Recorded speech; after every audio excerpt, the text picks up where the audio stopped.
Assalamualaikum warahmatullahi wabarakatuh. Bismillahirrahmanirrahim. Alhamdulillahirrabbilalamin. Wassalatu wassalamu ala sayyidina sayyidil mursalin wa ala alihi washabihi ajma'in amma ba'd. Sahabat-sahabat Boom Tren Apik, alhamdulillah kita berjumpa lagi dan pasti kita ingat bahwa kita sudah melakukan pelatihan-pelatihan yang luar biasa dan pada saat itu kita melakukan pelatihan bakery ya di Pondok Ibadur Rahman, Ngago. Alhamdulillah.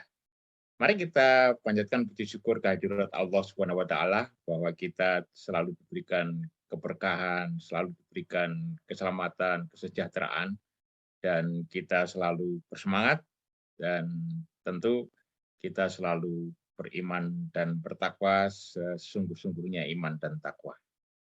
Sahabat-sahabat pembenaran Nabi, mari kita juga naikkan sholawat dan salam kita kepada Rasulullah Shallallahu Alaihi Wasallam. Semoga kita semuanya mendapatkan syafaat Rasul. Semoga kita selalu dalam keadaan yang baik dan sejahtera di dunia ini. Dan tentu kita akan mendapatkan syafaat Rasul untuk selalu bersatu di surga Allah kelak kemudian hari. Amin. Ya Rabbal Alamin. Sahabat Boomtren yang luar biasa, pada pagi ini saya menjumpai sahabat-sahabat semuanya untuk mengingatkan bahwa pada saat itu kita belajar tentang siklus bisnis ya.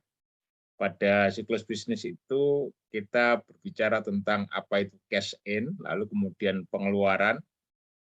Ya, pengeluaran untuk apa? Untuk bahan, untuk material, untuk pegawai, untuk ya yang bekerja bersama kita, lalu biaya produksi, kemudian biaya marketing, pemasaran, dan tentu kita menargetkan penjualan yang baik ya sesuai dengan target kita. Pada waktu itu kita masih ingat kita akan membuat roti ya jumlahnya 200 lalu kemudian terjual 185 ya. Begitu ya. Nah, satu hal penting adalah ketika saya menyampaikan ada suatu konsep manajemen yang berhubungan dengan bahaya dan risiko. Nah, apa itu bahaya dan risiko? Kalau sahabat-sahabat semuanya melihat misalnya ada tepung ya, ada tepung yang jamuran ya, itu bahaya. Ketika itu kita ada orang yang sudah berada di sekitar situ yang mungkin ya chef kita gitu, lalu tepung itu kemudian dipakai itu menjadi resiko ya. Karena apa? Bisa jadi itu nanti akan menjadi penyakit ya buat yang makan roti kita kan gitu. Sama halnya ketika sahabat-sahabat punya oven ya, oven untuk roti ya. Nah, oven itu kalau yang listrik ya, kalau yang listrik kemudian ada air itu namanya bahaya ya. Tapi kalau sudah bersentuhan dengan sahabat-sahabat semua atau orang itu menjadi risiko, bisa bisa mengakibatkan mengakibatkan bahaya ya. Bisa mengakibatkan celaka maksudnya ya. Bahaya dan risiko itu bisa mengakibatkan kecelakaan, accident. Ini pengetahuan tentang safety dan keselamatan dan kesehatan itu sekalipun sedikit kita perhatikan, sahabat-sahabat semuanya. Nah, satu hal yang penting adalah ketika saya menyampaikan tentang SIPOK, ya, SIPOK, yang kan ada proses ya produksi, lalu kemudian ada SIPOK, ya. SIPOK. Yang pertama S ya, S itu supplier, supplier kan gitu ya. Nah, ketika kita berbicara tentang supplier, sekarang ini kita bicara dulu tentang supplier ya. Supplier itu adalah orang yang memasok barang kepada kita ya. Jadi supplier itu adalah yaitu ya, pemasok ya, pemasok. Nah, dalam konteks itu maka kita juga harus memastikan bahwa pemasok kita memahami bahwa bahan-bahan roti itu harus bahan-bahan yang higienis dan halal dan kita masak menjadi toyiban, gitu ya. Jadi itu penting sekali dan supplier harus juga disiplin ya, disiplin dalam konteks komitmennya harus benar gitu. Jadi harus jujur gitu supaya kita nanti di dalam membuat roti itu menjadi bukan hanya menjadikan orang itu senang lalu kenyang gitu enggak ya, tapi ada satu konsep namanya customer success ya. Customer success itu adalah sukses pelanggan. Sukses pelanggan itu bukan sekedar kalau misalnya saya beli roti itu adalah gunanya untuk apa ya? Gunanya untuk apa? Kalau saya beli roti bisa jadi karena saya ingin membeli walaupun saya tidak lapar kan gitu. Nah, bisa jadi saya membeli karena saya lapar, jadi saya ingin makan roti kan gitu. Padahal yang dimaksudkan bukan hanya itu ya. Jadi yang dimaksudkan adalah saya membeli roti karena saya ingin merasakan roti buatan misalnya pondok pesantren Ibadur Rahman atau pondok pesantren mana yang di Madura atau bahkan pondok pesantren Gontor gitu. Gontor luar biasa ya. Jadi banyak doanya, maka saya kepingin beli roti pondok pesantren Gontor misalnya begitu kan. Nah, harapan saya adalah saya bisa merasakan enaknya, saya bisa mendapatkan berkahnya, dan saya bisa kenyang, tapi saya juga bisa sehat gitu. Nah, customer success itu adalah kita membuat pembeli itu menjadi sukses. Sukses dalam artian bukan sekedar dia mendapatkan rotinya, tetapi dia merasa senang, merasa mendapatkan berkah, dan dia juga sehat. Nah, ini penting sekali. Oleh sebab itu, konteks supplier itu penting. Jadi supplier itu yang memasok itu siapa gitu ya. Yang masuk siapa, yang dipasok itu bagaimana kan gitu. Nah, ini penting sahabat-sahabat sekalian. Nah, pada pertemuan mendatang saya akan membahas juga tentang input ya, input. Kan tadi kan ada SIPOK ya. Supplier, input, supplier, input, lalu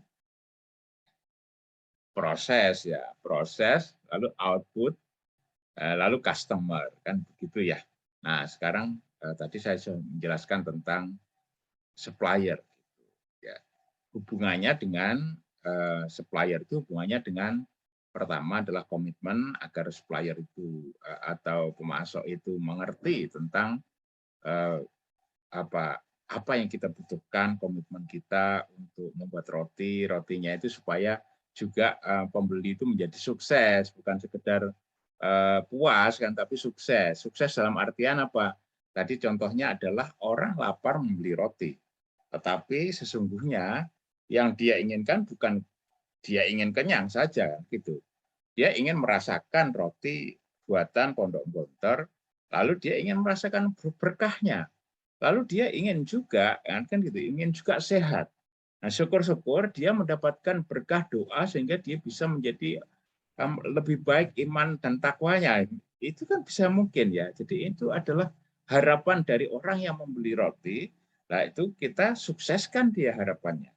Bukan sekedar kita menyiapkan rotinya saja. Oleh sebab itu dari sisi rasa, dari sisi bentuk, dari sisi higienisnya, dan dari sisi niat dan doanya itu tentu kita perlu perhatikan. Saya tidak mengajari sahabat-sahabat sekalian, ini hanya sharing saja. Kita melanjutkan ya, melanjutkan apa yang telah kita bicarakan di Pondok Pesantren Ibadur Rahman ya. Saya mengingatkan bahwa di dalam proses pembuatan roti yang tadi ya, pembuatan roti dengan komitmen supplier yang bagus gitu, lalu kemudian produk yang bisa menjadikan customer kita atau pembeli kita sukses gitu, jangan lupa bahwa kita harus cek bahan-bahan yang kita keluarkan, lalu kemudian efektivitas dan efisiensi. Efisiensi itu maksudnya tidak banyak pemborosan, efektivitas itu maksudnya adalah mencapai tujuan. Tujuan kita 285 roti misalnya, atau 200 roti ya, itu tercapai berarti itu efektif. Nah, tidak ada bahan-bahan yang lebih yang membuang, itu namanya efisien, kan gitu ya. Oke, lalu kemudian untuk biaya karyawan kita, ya kita tahu bahwa kita ini semuanya beribadah, tapi tentu kita juga harus memikirkan karyawan kita itu ada yang diurusi, mungkin dia meninggalkan keluarganya untuk bekerja sama kita. Oleh sebab itu ya kita ayomi juga ya, jadi kita pikirkan apa itu gajinya mereka, contohnya seperti itulah. Lalu kemudian perhatikan juga biaya produksi supaya supaya tidak membengkak ya. Sekalipun mungkin kita tidak punya mesin yang canggih ya, kita bisa melakukan dengan manual, tetapi juga selalu jaga kebersihan. Dan selain itu, tadi ada satu konsep lagi, perhatikan bahaya dan risiko, kan gitu. Kalau ada tepung yang jamuran itu bahaya. Kalau sudah bersentuhan dengan manusia itu risiko yang mengakibatkan accident atau kecelakaan mungkin keracunan ya seperti itu. Banyak hal yang bisa kita bicarakan, ngopi-ngopi bareng, insya Allah kita ketemu lagi secara nyaman, enak, ngopi bareng bersama Bunteran Api. Terima kasih. Mohon maaf apabila ada hal-hal yang mungkin kurang berkenan atau menyinggung hati sahabat-sahabat Bunteran Api. Akhir kata, wassalamualaikum warahmatullahi wabarakatuh. Sukses selalu.